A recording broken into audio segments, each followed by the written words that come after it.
Esse vídeo ele vai dar uma base, né, um resumo do conceito do Confúcio, né, o confucionismo. Antes de mais nada, isso aqui é só para você entender, né, se você se interessar, vai atrás, procura. Eu acho o Confúcio uma coisa muito interessante e eu acho ele muito semelhante ao Sócrates em várias coisas e tudo mais, nas ideias dele, nas buscas e assim por diante. Por mais que em alguns momentos eles vão se separar bastante. O Confúcio, antes de mais nada, né, voltando, o nome dele é Kong, né? E por que a gente chama ele de Confúcio, né? É porque a tradução nossa do chinês para o latim, ele é um chinês, né? Todo mundo sabe, é uma filosofia considerada filosofia chinesa. O nome dele vem da tradução, né? Onde o nome dele é Kong Fuzi, né? Kong Fuzi, que significa Mestre Kong, né? Bem interessante. Então a gente juntou essas duas palavras, fez o Mestre Kong, a gente fez como se fosse uma latinização, não sei se a gente pode chamar assim, de Confúcio, né? O Kong Fuzi, de Confúcio. Mas na verdade o nome dele nada mais é do que Mestre Kong, tá? O Confúcio, ele não deixou nada escrito realmente por ele, a gente não tem um livro do Confúcio.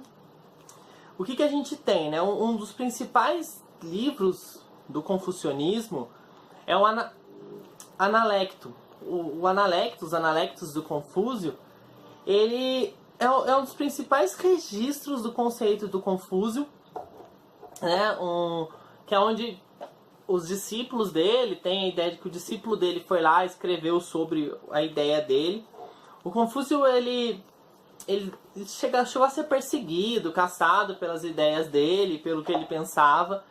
Ele, diferente do que boa parte das pessoas acreditam, né, os conceitos do Confúcio é muito ligada à ideia de política, né, de uma moral social. Ele tinha uma ética prática muito importante, né, o conceito do confucionismo é muito voltado à questão social, e isso é muito importante, tanto que ele fundou, né, na época dele, uma escola onde ele ensinava, muito semelhante à academia platônica, e eles estavam num período muito próximo, né, de tempo aí.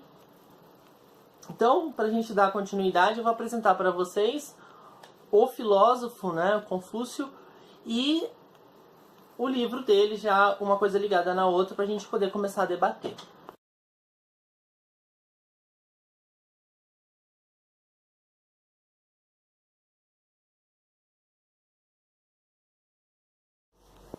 A base fundamental, né, do Confúcio não é um foco religioso, né, por mais que ele utilize, né, ele tem como base muito importante o Tao. Eu já vou explicar melhor o que é o Tao, que dá origem ao taoísmo, mas ele não tem essa questão da espiritualidade humana, né? Ele não fica buscando vida pós-morte ou origem da vida. Confúcio, ele não tem esse foco, né?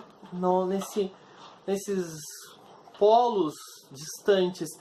A preocupação maior do Confúcio é a vida hoje, né? Então ele vai debater muito essa questão do que eu posso fazer enquanto eu vivo, né? Da elevação do indivíduo como indivíduo, né? Tanto que ele defende bastante a questão da fraternidade e da justiça, né? É muito valorizado para ele, que é onde ele vai pôr toda essa base na virtude, o que tem muita relação com a filosofia grega, Platão aristotélica, né? Onde a virtude é fundamental, né? A construção do homem virtuoso é muito importante para a filosofia dele, porque é através da virtude que a gente consegue ser alguém melhor, e ele vai utilizar muito a questão da benevolência, né?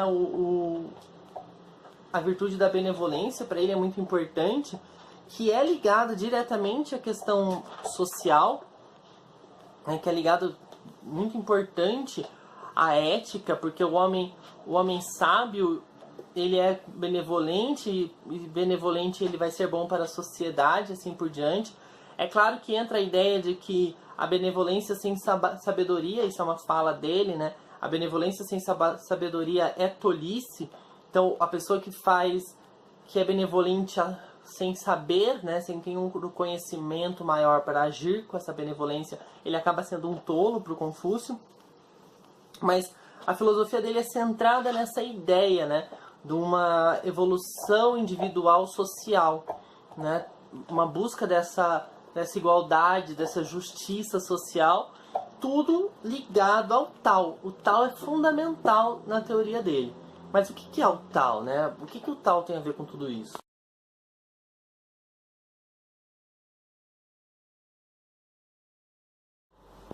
Tao não é fundado por ele, né? Essa palavra Tao não é criada pelo Confúcio. O conceito do Tao também não. O Tao é o que origina o taoísmo. O taoísmo é a religião chinesa, né? Uma religião chinesa muito antiga. E aonde o Confúcio se utiliza, né, para a construção da base das suas ideias. E o que ele vai dizer disso, né? O que é o Tao, antes de tudo? O Tao, é a tradução direta do Tao é caminho. Então, quando se fala do confucionismo, se fala muito do caminho a ser traçado, do caminho a ser seguido. Porque é isso que ele está tentando dizer, né? É isso que ele está falando que é importante. Então, a vida humana, a vida virtuosa, ela é ligada diretamente ao caminho. E o Tao, esse caminho, ele é como se fosse um caminho natural das coisas, como se fosse a fonte criadora do universo, né? Como não é, né? A energia de todo o universo é o Tao. É a ordem natural das coisas. O que pra gente, né, pro Ocidente, seria muito parecido com uma questão do destino, o determinismo, o fatalismo. Tem os vídeos aí do determinismo, do fatalismo, se você quiser assistir, assiste, você vai ver que tá bem próximo desse conceito de Tao. Tao com O, né? Você leu aí, né? Então, o que o Confúcio fala? Então, nós temos que viver a vida para encontrar o Tao, né?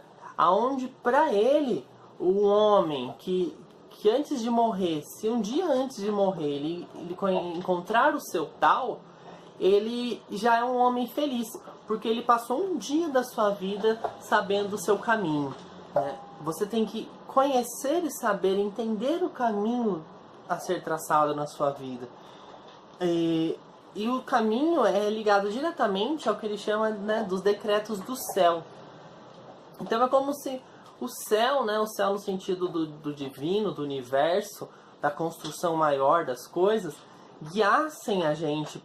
E a gente tem que entender o caminho pelo qual a gente é guiado para poder viver ele de uma forma plena, né? É como se, tem muito a ver com, vou dar um exemplo aqui, se vocês não viu, assiste aí que é legal, o fatalismo do Nietzsche, né? Porque o Nietzsche fala exatamente isso, você vê que, eu não tinha reparado, mas existe uma conexão muito grande do Nietzsche nisso, né? Porque é o entender o seu caminho, né? Eu posso traçar o meu caminho da melhor forma. Eu não vou mudar o caminho que eu tenho, mas então eu tenho que me adaptar a ele, né? O Nietzsche vai falar disso. E o Confúcio, ele tá nessa mesma ideia, onde se eu entender o meu Tao, eu vou ser um homem mais feliz, né? Vou viver uma vida melhor se eu souber seguir o caminho que eu estou traçado para seguir. E isso tem a ver para ele com outro termo utilizado por ele, que é o rito, que também não pode ser confundido muito com a religiosidade. Vou explicar o rito, mostrar primeiro aí o rito.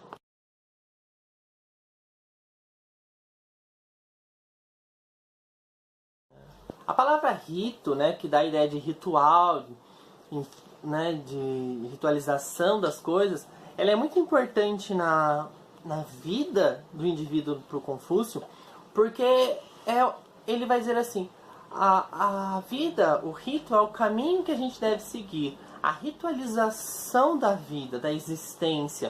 Por quê? Porque se eu for fazer algo que não é sacro, né, que não é como é que eu vou usar? É sacro no sentido de sagrado, né? Não é sagrado, não é de extrema importância para a minha existência, por que eu vou fazer? Né? É aí que você liga diretamente já a benevolência, né?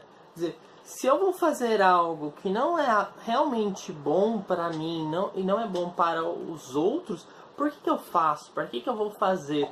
Então, o rito, né, a ritualização da vida é um caminho direto ligado à benevolência, aonde você tem que encontrar esse caminho de buscar o melhor para si, e buscar o melhor para si é consequência do buscar o melhor para o outro. Por isso que a ideia do Confúcio, ela acaba sendo diretamente ligada à sociedade, né? Por isso que eu falei lá no começo, é uma ética prática. Ele está tentando demonstrar, né, que a existência ela é ligada automaticamente a uma sociedade, a uma ação, a uma vivência do atual, do hoje, né? Porque é claro que o rito não necessariamente ele tem que ser seguido completamente. O Confúcio vai falar disso, né? Porque ele vai dizer o sagrado, não no sentido do divino, como deve ser feito, quer dizer, o que muda o sagrado? Tem até uma passagem que ele fala que as pessoas passaram tem que subir as escadas de cabeça baixada, né, porque você está prestando o respeito, e passaram a descer prestando respeito, a maioria, o todo. E ele diz que não, que ele vai continuar fazendo do jeito antigo, porque ele não vê sentido. Que, de certa forma, não deixa de ser uma questão ética, né, fundamental, porque ele está debatendo exatamente essa questão. Quer dizer, o rito ele é adaptável, ele é readaptável, ele pode ser adequado à sociedade, mas não necessariamente ela tem que ser funcionar a partir dos outros, né? Não é porque todo mundo faz, eu tenho que ter uma avaliação, por isso é a sabedoria. A sabedoria é uma característica, uma virtude fundamental também na existência do indivíduo, até porque ele vai acrescentar, né, ele vai apresentar a ideia do sábio, que para o Confúcio nós temos 3 tipos de pessoas, de evolução do indivíduo, né, onde ele apresenta o sábio, o homem ideal e o homem ju, né, que para ele não existem sábios, nem ele era sábio, né, ele diz que ele nunca alcançou esse grau de sabedoria do indivíduo, mas para ele a meta humana deveria ser encontrar o homem ju, que seria como um cavaleiro, né? Ele diz que a função principal é ser esse homem ju, né? É muito importante dentro do confucionismo. E ele vai dar algumas ideias da benevolência que fazem ligação direta e importância direta com a questão social. Então tudo isso, né, essa questão da evolução do indivíduo, da relação do indivíduo com a sabedoria, existem algumas bases, existem alguns conceitos. Eu vou apresentar os conceitos e a gente já debate.